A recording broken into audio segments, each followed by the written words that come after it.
سیدنا صدیق اکبر رضی اللہ تعالیٰ عنہ بھی موجود ہیں ایک مجلس میں، نبی علیہ الصلوۃ والسلام موجود ہیں۔ ایک شخص آیا اور وہ سیدنا ابو بکر صدیق رضی اللہ تعالیٰ عنہ سے اونچا اونچا بولنے لگا۔ آپ خاموش رہے، اللہ کے نبی موجود ہیں اور مسکراتے رہے۔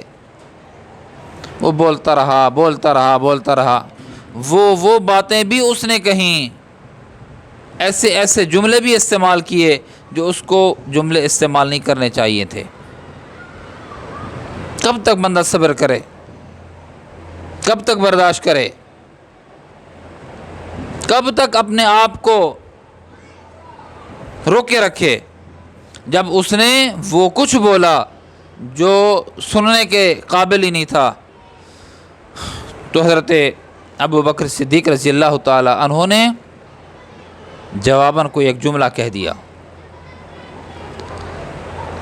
سیدنا صدیق اکبر رضی اللہ عنہ کی زبان اطہر سے جواباً جب جملہ نکلا نا،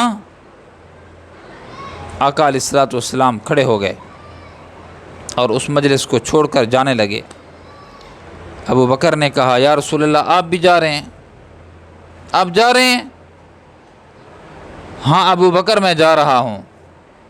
بیٹھا تھا، یہ جب بندہ آپ کے خلاف بول رہا تھا تو اللہ رب العزت نے ایک فرشتے کو مقرر کر دیا تھا کہ وہ تیری طرف سے اس کو جواب دے رہا تھا۔ تو خاموش تھا اور وہ فرشتہ جواب دے رہا تھا، اور جب تو نے جواب دینے کی کوشش کی اور جواب دیا، اللہ کی طرف سے آیا ہوا فرشتہ جو تیرے حق میں بول رہا تھا وہ چلا گیا۔ جب وہ فرشتہ چلا گیا تو میں محمد بھی جا رہا ہوں۔ کیا سبق ملا؟ حوصلے ہار جاتے ہیں، صبر کا دامن چھوڑ دیتے ہیں، کوئی تکلیف پہنچائے تو گالیاں دینے لگ جاتے ہیں، کوئی برا بھلا کہے تو ہم بڑھ کر اس کو ایسے الفاظ کہتے ہیں کہ الامان الحفیظ۔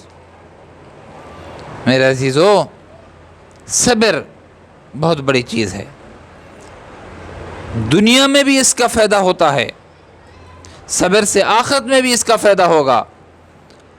صبر کے اندر شرمساری نہیں ہوتی، بندے کو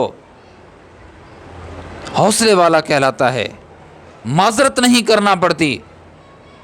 اور جو بے صبرہ ہو جاتا ہے وہ کچھ بول جاتا ہے جو اس کو نہیں بولنا چاہیے، پھر آنکھیں نہیں اٹھا سکتا، غصے کی وجہ سے، بے صبری کی وجہ سے معذرت اضافی کرنی پڑتی ہے۔ اور اللہ کی رحمت جو شامل حال ہوتی ہے صبر کرنے والوں کے ساتھ، ان اللہ مع الصابرین، تو اللہ کی رحمت جو شامل حال تھی بے صبری کی وجہ سے، اللہ کی رحمت سے یہ بندہ محروم ہو جاتا ہے۔ تو اگر صبر کریں گے تو سب سے بڑھیا فائدہ اس کا یہی ہے کہ اللہ کی مدد اور نصرت اس کے ساتھ ہوتی ہے۔